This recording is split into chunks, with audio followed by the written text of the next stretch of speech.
মুহাম্মদ সাল্লাল্লাহু আলাইহি ওয়াসাল্লাম বলেছেন আফজালুল ঈমান লা ইলাহা ইল্লাল্লাহ, সবচেয়ে দামি বড় ঈমান হলো লা ইলাহা ইল্লাল্লাহ, সবচেয়ে ছোট ঈমান হলো ইমাতাতুল আযানিত তারিক, রাস্তা থেকে কষ্টদায়ক জিনিস সরিয়ে দেওয়া, রাস্তার সুবিধা করে দেওয়া। ওই জান্নাতে যাবে, এই জান্নাতে যাবে, সবচেয়ে ছোটটা। হাদিস বুখারী মুসলিমের কথা মুহাম্মদ সাল্লাল্লাহু আলাইহি ওয়াসাল্লাম বলেন। আমি অনুবাদক, কারো ক্ষমতা থাকলে অনুবাদে ভুল ধরার চেষ্টা করতে পারে, অন্য কোনো দিকে যাওয়ার কোনো সুযোগ নাই, কোনো পথ নাই, মন খারাপ করার কোনো পথ নাই। আপনাকে আমি হিসাবই করি না, কেননা আমি তো আমার কথা বলিনি, মুহাম্মদ সাল্লাল্লাহু আলাইহি ওয়াসাল্লাম এই কথা বলেছেন, তাই বলছি। আপনাকে দাঁড়াতে হলে মুহাম্মদ সাল্লাল্লাহু আলাইহি ওয়াসাল্লামের মুখামুখি দাঁড়াতে হবে। আমি বলেছি যখন 24 ঘন্টার মধ্যে সব ছবি মূর্তি ভেঙে দিতে হবে, তখন আমি বলেছি আমি 2 নম্বর আসামি। 1 নম্বর আসামি কে? মুহাম্মদ সাল্লাল্লাহু আলাইহি ওয়াসাল্লাম। তার যদি ফাঁসি হয় তাহলে আমার আজীবন জেল হবে। আমি মুসলিম চিররণবীর, মরণকে করি না ভয়, মরলে শহীদ বাঁচলে গাজী, আমার উভয় সমান, মরা ওই যতটুকু, বেঁচে থাকা ততটুকু, মরলেই জান্নাতি বাঁচলেও জানা। আমি কোনোদিন হিসাব করিনি। আমি 1 নম্বর আসামি নই, আমি 2 নম্বর আসামি। 1 নম্বর আসামি কে? মুহাম্মদ সাল্লাল্লাহু আলাইহি সাল্লাম। জেল, ফাঁসি দিয়ে দেন তার। মরা মানুষের ফাঁসি ঘোষণা হয়, হাইকোর্টে ফাঁসি ঘোষণা দিয়ে দিতে হবে, মুহাম্মদ সাল্লাল্লাহু আলাইহি সাল্লামের ফাঁসি ঘোষণা দিলাম, আমি জজ। তিনি একবারে জোরালোভাবে আদেশ করছেন, জোরালোভাবে আদেশ, আলী ছাড়বে না কোনো ছবি মূর্তি, সবকে ভেঙে খান খান চূর্ণ করে দাও। আলী তুমি ছাড়বে না কোনো উঁচু খবর, সবকে ভেঙে সমান করে দাও। এই যে এখানে সব কবর উঁচু হচ্ছে, এখানেই কবর, আবার মুক্তিযোদ্ধা কবর। বেটা কি দেখাচ্ছেন আপনি কবর পাকা করে? অসম্ভব। মুহাম্মদ সাল্লাল্লাহু আলাইহি ওয়াসাল্লাম বলেছেন আদেশ। কে এমন মায়ের বেটা আছে যে মায়ের বেটা দলিল নিয়ে আমার মুখের উপরে কথা বলতে পারে? ক্ষমতা দিয়ে কথা বলা একেবারেই সহজ। আমি আব্দুর রাজ্জাক নিঃস্ব মানুষ, আমার বংশেও ক্ষমতা নাই, আমি কোনো দল সংগঠন করি না, আমার দলেরও ক্ষমতা নাই, আমার বংশেরও ক্ষমতা নাই, আমার টাকারও ক্ষমতা নাই। যে কোনো সময় আপনি প্রতিশোধ নিতে পারেন, প্রতিশোধ নিতে সমস্যা হবে না। তবে আমি আব্দুর রাজ্জাক বিন ইউসুফ বলছি, মুহাম্মদ সাল্লাল্লাহু আলাইহি ওয়াসাল্লাম বলেছেন উঁচু কবর ভেঙে দিতে হবে। এবার বলছি, দেখি কোন মায়ের বেটা এই কথা 19-20 করতে পারে? এমন কোন মায়ের বেটা পৃথিবীতে জন্ম নিয়েছে, তার সাথে আমি মুখামুখি হতে প্রস্তুত রয়েছি। উঁচু কবর কেন? কি দেখাতে চাচ্ছেন আপনি? কি বলতে চাচ্ছেন আপনি?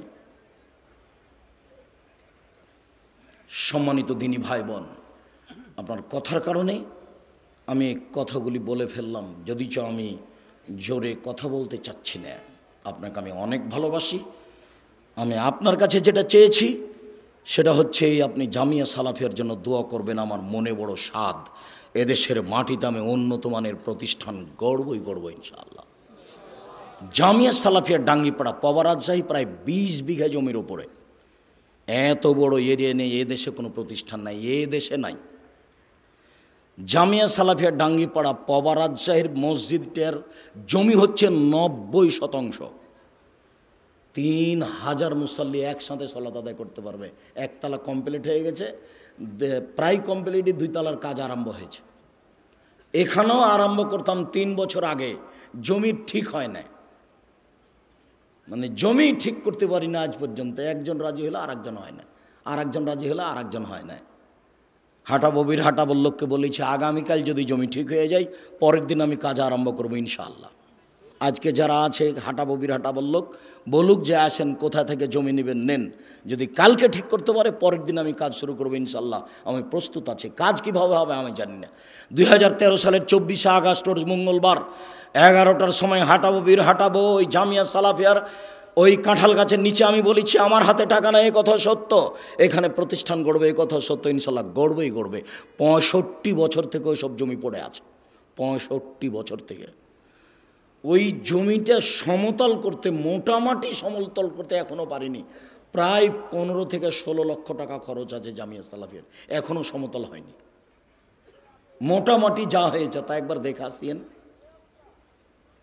গাজীপুরের এই একালার মাটি একটা নিচু একটা এরকম উঁচু, বড় বেমানান, তাকে ঠিক করতে এত টাকা খরচে, আপনি দেখে আসেন একটু। আমি আপনাকে দেখতে অনুরোধ করেছি আর দোয়া করতে অনুরোধ করেছি, টাকা দিতে অনুরোধ করিনি, টাকা ওপরে আছে। ও যার টাকা নেবে তাকে পাঠিয়ে দেবে ওখানে। আপনি মনে করছেন এমনি এত বড় প্রতিষ্ঠান চলছে, 535 জন অসহায় ছেলে মেয়ে থাকে, তার 115 জন শুধু এতিম, আমি টাকা দিই? আমি একদিনের টাকা দিতে পারবো না, এক সন্ধ্যার। আমি তো ভিক্ষা করে বাড়ি মানুষের বাড়ি বাড়ি। কারোর কাছে 500টা 1000 টাকা নিতে আমাকে 10 বার মোবাইল করা লাগে, 20 বার বারে 50 বার লাগে। ভিক্ষা করে প্রতিষ্ঠান চালাই, নিঃস্ব, কোনো নির্ধারিত মানুষ নাই এর নিচে, চলবে ইনশাল্লাহ। 2016 সালের 17ই ফেব্রুয়ারি রোজ বুধবার বিকাল 4:30-5টার সময় জামিয়া সালাফিয়া ডাঙ্গিপাড়া পাওয়া রাজশাহী, ওইখানে বলেছিলাম আমার হাতে টাকা নেই, এ কথা সত্য, এখানে প্রতিষ্ঠান গড়বে, এ কথা সত্য, ইনশাল্লাহ গড়বে। কয়েক কোটি টাকার জমি ওখানেও কিনা আছে, কয়েক কোটি টাকার জমি এখানেও কিনা আছে। ওখানে 1300 মানুষের ছেলেদের অংশে রান্না হয়, আর মেয়েদের অংশে 700-750 মহিলার রান্না হয়। তার 715 জন শুধু খালি মেয়ে। 3টে করে গার্ড আছে ওখানে, 6 জন গার্ডের, এখানে 2 জন গার্ড আছে। আপনি সহজে এমনি ঢুকতে পারবেন না। এখানে যান, এখন যান, দেখে আসেন, আপনি এমনি ঢুকতে পারবেন না। কোনোদিন তো দেখারও আপনার স্বাদ জাগে না।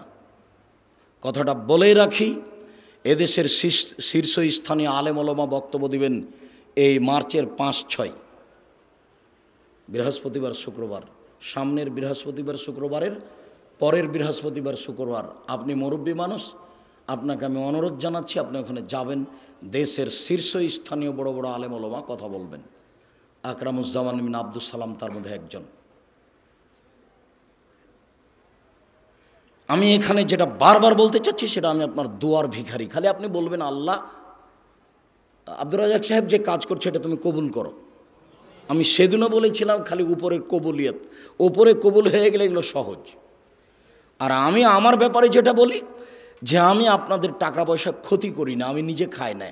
এখানে কালকে যাবেন, এখানে একটা ভাউচার ফাইল আছে, যখন আমি খেয়েছি তখনকার টাকা দেওয়া আছে। দেখবেন, এই ছেলে দেখি, হিসাব রক্ষক দেখি, তোমার ভাউচার ফাইলটা দেখি আব্দুর রাজ্জাক সাহেবের ফাইল আছে কিনা।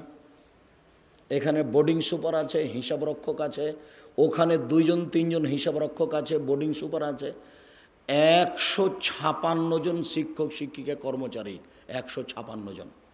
আর মাসিক আল ইতেসাম পত্রিকার মুফতি 10 জন। এদেশের আর একটা পত্রিকা বের করেন যার এই অবস্থা আছে, খালি মুফতি 10 জন। মাসিক আল ইতেসাম পত্রিকার প্রতি মাসে বৈঠক বসে। তার গত শনিবার রবিবার বৈঠক হয়েছে কি সোমবার, আমার দিনটা এখন মনে নাই, তবে এই সপ্তাহতেই 15 জন মানুষ কর্মচারী আছে, শিক্ষক আছেন। ওই মাসিক আল ইতেসাম পত্রিকার পিছনে 50টা প্রশ্নের উত্তর আছে, 50টা। আমি চেষ্টা চালাচ্ছি যাতে করে আমাদের পরবর্তীতে আবার আলে ওলমা জন্ম নেই যারা শিক্ষা দিতে পারবে। আব্দুল আলিম মাদানী এখানকার প্রিন্সিপাল, আমার জীবনের সবচেয়ে মেধাবী ছাত্র। আমি কোনো দিন তাকে পিটাতে পারিনি, এছাড়া যত আছে সবাইকে কম বেশি পিটালছি, সে যেই হোক। কিছুদিন আগে যে প্রিন্সিপাল ছিল ও হাসেম,